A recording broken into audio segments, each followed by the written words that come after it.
Die Grottebacher, die Familienräume von Hans Glückstein.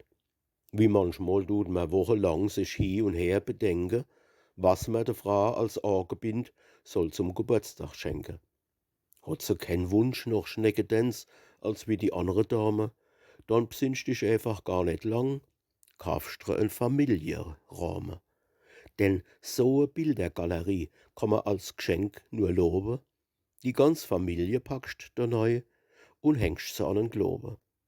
So friedlich gucken sie da raus. Eins lacht gar mit dem ander.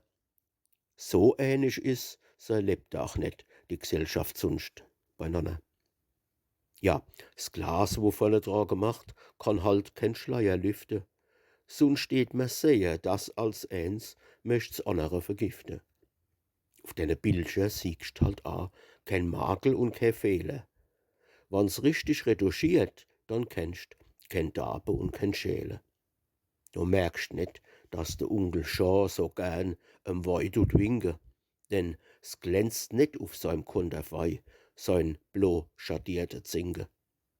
Wer glaubt do, dass der Onkel Schorsch 'n Deel von seinem Vermögen zum Beste von der Bauchpostur in Rippscher tut lege?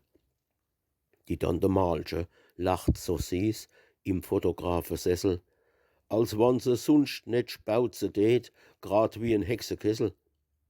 So jugendlich und so adrett scheint die Tante Bienchen. Man sieht ihr Rosshaar-Zwiebel net und s falsche Kaumaschinchen.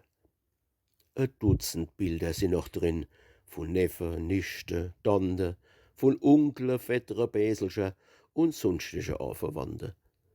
Auf Bilder hat man se ganz gern. Da kann man se gut leiden.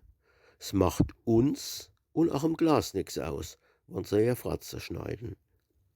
Und wann mal ich im Rahmen steck, dann werft man mich mit Steh.